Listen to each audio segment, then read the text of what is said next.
Oiê, eu sou a Karina Arquiteta, esse é o Flávio Engenheiro e nós somos do canal Empreendices. E a gente quer conversar hoje com vocês e questionar, vale a pena elaborar projetos e tocar a obra ao mesmo tempo? Isso, vamos bater um papo sobre isso, vamos conversar um pouquinho sobre isso. Então, primeira coisa que a gente quer falar para vocês, quais são as modalidades de obra que você pode pegar de um cliente? Isso, vamos falar um pouquinho sobre obras, depois a gente fala sobre projetos, né? E dentro de obras é o que a Karina disse, existem algumas modalidades, né? Sim. Uma delas é você passa a ser o responsável técnico da obra. O que é o responsável técnico? Você vai ser o civilmente responsável pela obra. Você assina RT e você vai combinar geralmente com o proprietário uma visita semanal, 2 visitas semanais ou tantas por mês, depende do acordo entre o proprietário e o profissional, para você estar indo na obra fazer verificação se o projeto está sendo bem executado na obra, né? Se tá tudo correndo conforme elaborado em projeto, né? O interessante é entender esse nome. Responsável técnico tem responsabilidade. Então tem que tomar bastante cuidado, que a gente vê pessoas, eu digo que ser louco fazer uma coisa dessa. Assina um documento de responsabilidade técnica e nem aparece lá na obra para ver o que está acontecendo. Cuidado para fazer isso para amigo que gosta de pedir essas coisas, né? Gosta de pedir essas coisas. Olha, ou você cobra e faz, ou você não faz.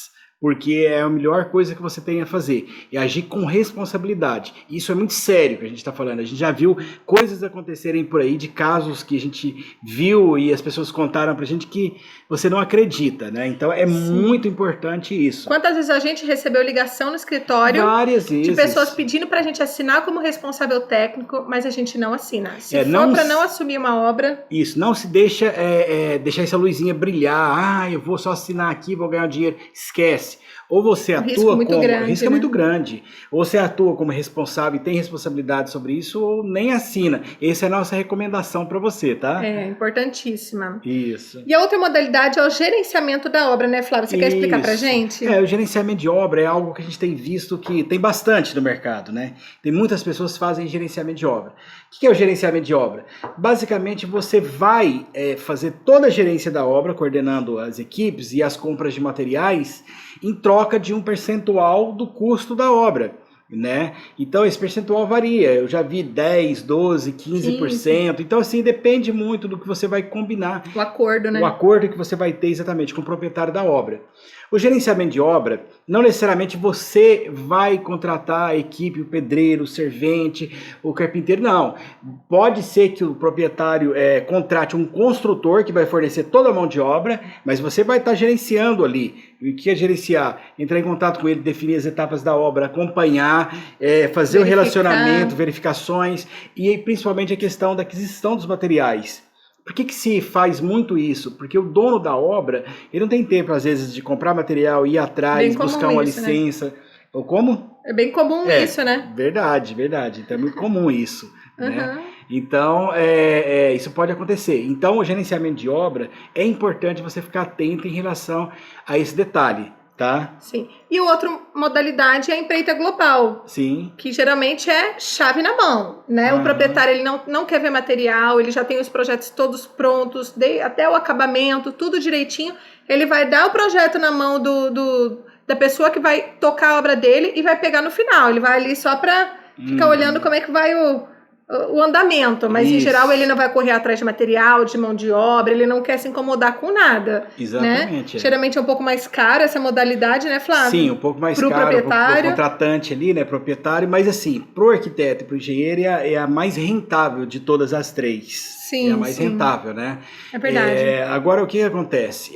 Você tem que definir qual a modalidade que você vai optar por trabalhar como um construtor, como uma construtora, uma pessoa jurídica, enfim, fazendo gerenciamento, só assinando como responsável técnico, ou fazendo uma empreita global. É algo que você tem que analisar se você definir, de fato, ir para a obra. Né? Esse é o primeiro cenário que a gente está falando. E é bastante comum, principalmente para a área de engenharia.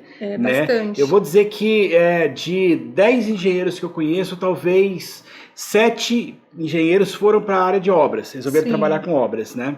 Seja elas de pequeno, médio ou grande porte, né? Tudo depende. Exatamente, né? Agora tem um fato curioso, de 10 que vão trabalhar com obra, de cada 10 pessoas, de 10 engenheiros, 7 vão trabalhar com obra, e desses 7, praticamente 90% deles não fazem projeto. É o número que eu tenho visto aqui com relação ao nosso trabalho, no dia a dia. Agora, por que ele vai executar a obra e geralmente não faz projeto? Porque existe um mundo à parte da parte de obras, que é a parte do planejamento, a parte dos projetos. Então é muito comum isso. Tem quem faz obra e faz projetos? Tem, obviamente que tem.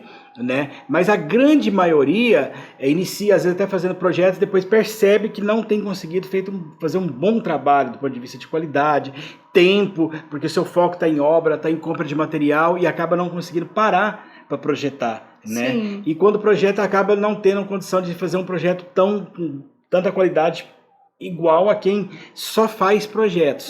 Os né? especialistas nisso. Isso, né? Eu posso falar dos nossos clientes. Né, de 10 engenheiros que fazem obra lá, por exemplo, que são conhecidos nossos, praticamente 7 ou 8 faz projetos com a gente. É muito comum isso, porque nós somos especialistas em projetos. Né? Então, o que acontece? O negócio dele é obra, então ele focou em obra.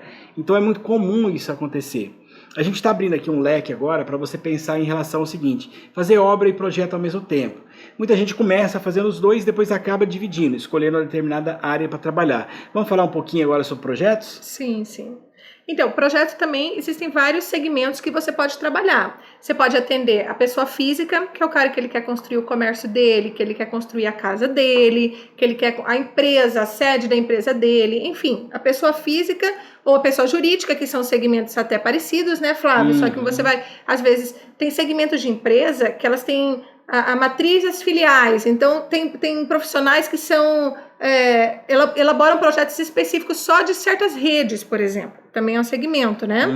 Exatamente. E tem também, por exemplo, os profissionais que trabalham com projetos de governo. Sim. Que existe todo uma gama de documentos necessários, né, Flávio? Sim. Isso aí é um assunto à parte para se tratar também. É comprido. Tem muita coisa para se falar sobre isso. Mas enfim, você pode fazer projetos para governo também. Você pode atender comércio, pode fazer lojas de shopping, pode fazer projetos comerciais. Você tem, enfim, uma variedade muito grande. Trabalhar com projetos institucionais. A gente faz muitos projetos institucionais. Geralmente são igrejas, templos, né? Escolas. Então é uma coisa bastante interessante também, essa variedade que você tem para trabalhar de projeto. Mas eu quero dizer o seguinte: tecnicamente, quando você foca em obra, você acaba voltando os seus olhos para a obra.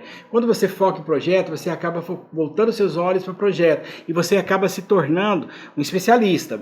E você acaba se tornando bastante detalhista em relação aos seus procedimentos, né? O que faz ser diferente, o que faz ser diferente. É o diferencial no mercado. É o diferencial, né? E projeto você pode gastar um dia para fazer, você pode gastar uma semana. Depende do nível de detalhamento que você vai fazer, da qualidade do projeto. De conhecimento em elaboração. De conhecimento, de utilizar as ferramentas corretas e apropriadas. Você tem ferramentas que são gratuitas, você tem ferramentas que são pagas e são caras, né? Então, a gente sempre diz isso: tenha as melhores ferramentas para você trabalhar, para desenvolver os melhores projetos. Mas o que nós estamos querendo dizer com isso? Nós estamos querendo dizer que, uma vez que você estabelece o foco e tem uma direção, com certeza você vai conseguir obter uma qualidade melhor em relação a esse tipo de trabalho. É o que a gente tem vivido aqui. E é isso que a gente quer compartilhar um pouco com vocês, tá? A gente sabe que é um pouco difícil aqui no Brasil a gente ser especialista e fazer só uma coisa, né, Flávio? Sim, não é tão fácil, a gente entende isso. Mas nada impede de você ser muito bom naquilo, você focar naquilo. E lógico, se precisar às vezes de um apoio, tocar uma outra obra, não tem problema. Só que cuidado para que você não abrace o mundo, não dê conta de fazer porque, tudo de fato, que precisa. Você não vai conseguir abraçar o mundo. Sim. Essa que é a questão. Ainda mais se às vezes a sua equipe é pequena, ou é só você sozinho, ou você e um sócio somente. Isso, então, exatamente. Tem que tomar cuidado até onde você vai abraçar o mundo. Agora, uma informação importante: nós estamos falando de duas áreas que são macros.